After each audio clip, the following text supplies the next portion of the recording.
It's not about motivation. Winners need discipline. Wake up and win today. Discipline comes from within. Boxing King Media in association with Boxer. Delighted to be joined by Johnny Nelson at the Cutlers Hall, a historic venue for a historic event.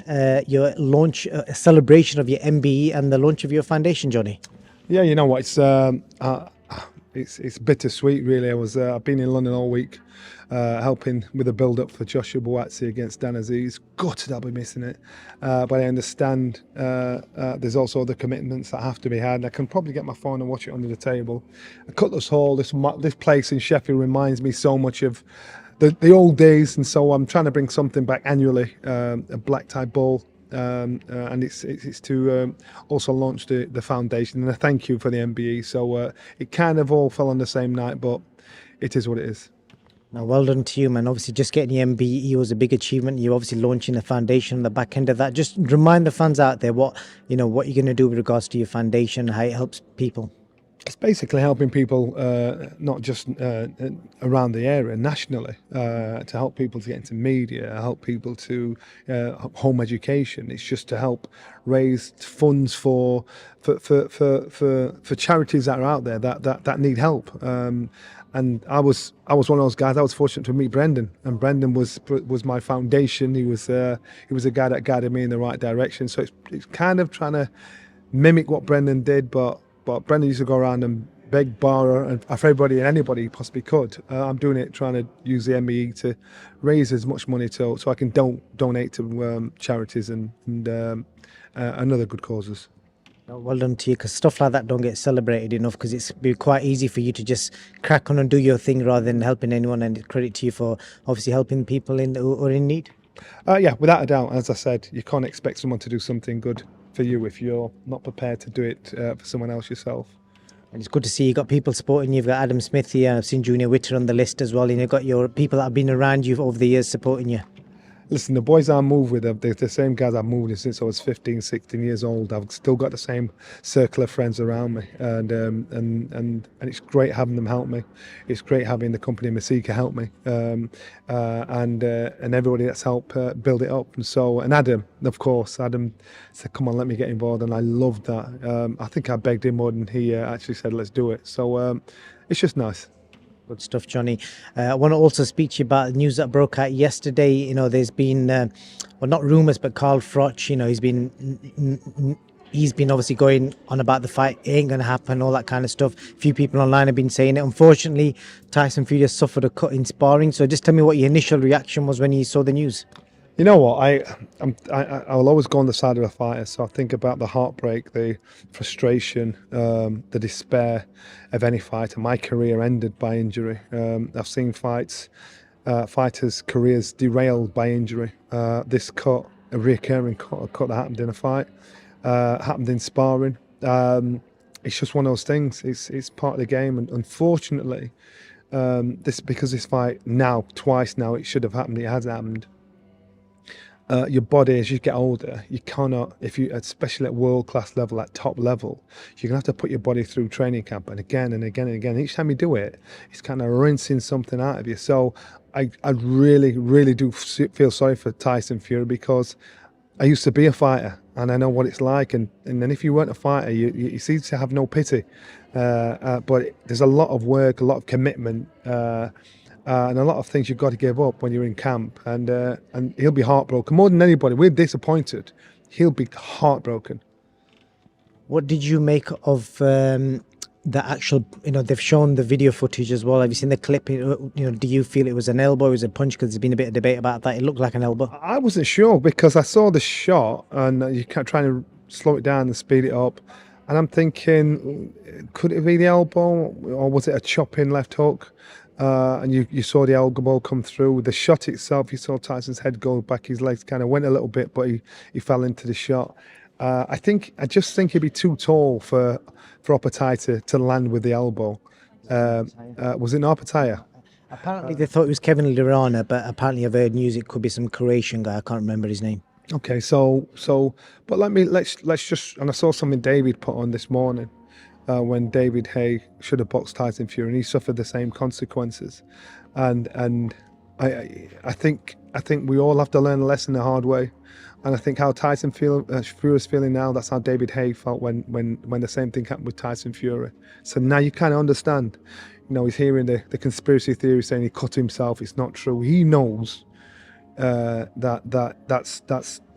real. Yeah, that's for real. It really did happen. So now hopefully there's some compassion for I don't know, probably being a little heartless with David at the time. And I think David came out, and I thought it was cool, man, how he dealt with it. He said, look, he reminded him and said, but I wish you good. I wish you good health. And I actually like that from David. He could have stuck the boot in, but he didn't. And so now you have to live your lesson, and that's what Tyson Fury is having to go through. What did you make of the shape he was in? He posted a picture of himself saying, Usyk was in trouble. He looked a lot leaner compared to the Ngannou fight. He did. On the picture that I saw, he did. He looked in great condition. On the picture that I saw, he just looked spot on. He looked better, probably the best I've seen him. The two outcomes, Alex Krasik is demanding that he gives up the belt and becomes a champion in recess and let somebody else fight for the undisputed. Should he do that? Yes, I agree with that totally. And if I'm honest with you, touching on the things you hear about what's happening, I'd hear about what's happening in training camp. It would not surprise me if Tyson Fury said, you know what, no man, I'm not happy with this situation, because it's an emotional up or down, and you've got to think of this young man's mental health and how he deals with the ups and downs of the backlash, the ups and downs of the fight happening, not happening, how hard training camp is, and the reality of coming to terms with what's actually happening and how sparring is going. And he might just think it's not worth it. Today might say that, tomorrow say, nah, I've changed my mind. But it would not surprise me if that was on his mind. It wouldn't surprise me at all. In regards to the fight itself, I personally think if Tyson Fury doesn't fight Oleksandr Usyk next, he'll never fight again. A few people have suggested that he may retire, but looking at the battles he's been through before, I'm assuming he's been through bigger battles than this. Surely he should be able to come through this. No, listen, this is not about the battle, because I've seen Tyson Fury when he went and boxed Klitschko, came through gloriously, got in there after being out of the ring for so long against Wilder, come through gloriously. What a story! Then go back in there again and again. And so he's been in bigger battles, he's been in more dangerous fights. I think combined with time, combined with being in tough fights and tough training camps, and listen, the Ngannou fight kind of was an indicator to you thinking, whoa, I'm trying to figure out where are we? Is it through lack of preparation or preparation, but unfortunately your body didn't work with your intent, or your mind just stepped back and was a little complacent? They're not good signs. And so I look at Tyson Fury, I look at where he is, and it wouldn't surprise me if he said, I'm done with it, I'm sick of this, I'm sick of the criticism from all you naysayers, I'm sick of the emotional roller coaster this puts me through. And so it's hard, it is very hard for him.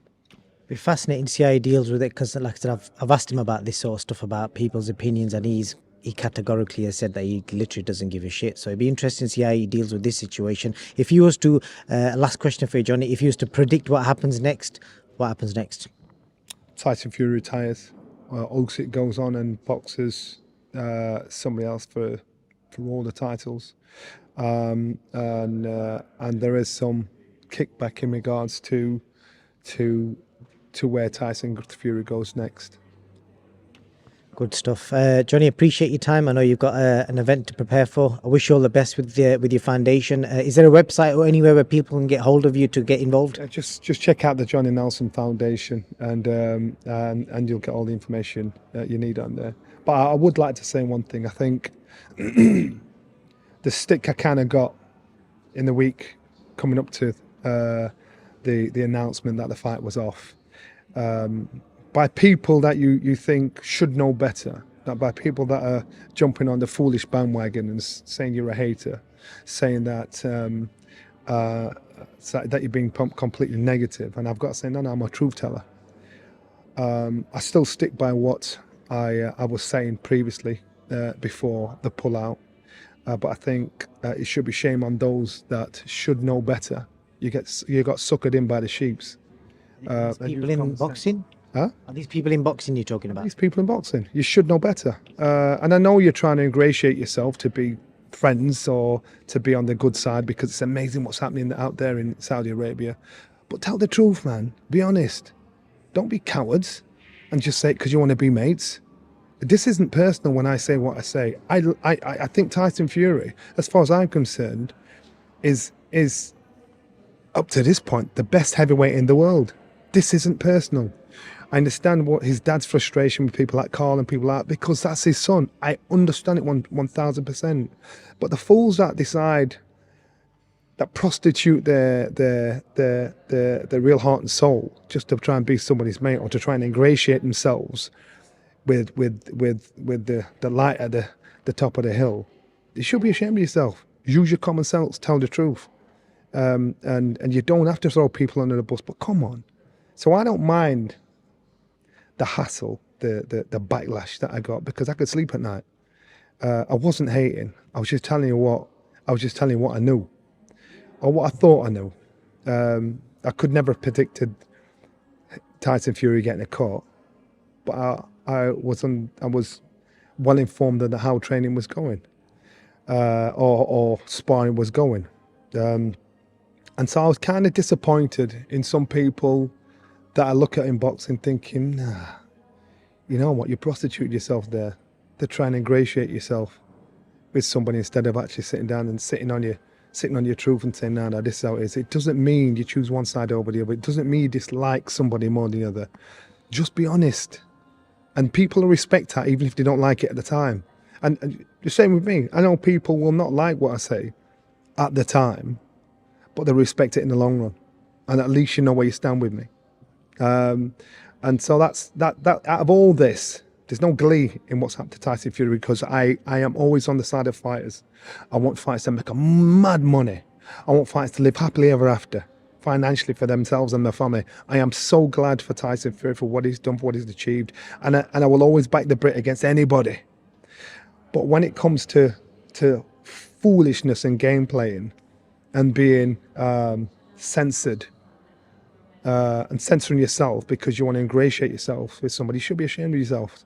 And those people know what I'm talking about. So I'm very comfortable with the naysayers and the shit I get. I'm very comfortable. And now I'll sit back and say, all right, let me see how you roll next time. Because a situation will happen like this again. Let's see if all people can tell the truth and speak the truth. Because if you speak the truth, it gives you longevity. It might not make you popular. It gives you longevity in what you do in life. Some deep words there, Johnny. I'm not going to put you on the spot and ask you who these people are that you're referring They know to. who they are. Okay. You don't have to ask me that. They know who they are. They know who they are. I see it all. And, everybody's entitled to an opinion. They know who they are. Johnny Nelson, I wish you all the best with the foundation and your celebration for your MBE. Top man, thank you. Nice, man. Thank you, brother. Listen, I got a question for you. Where can discipline take you? Discipline points you towards your goals.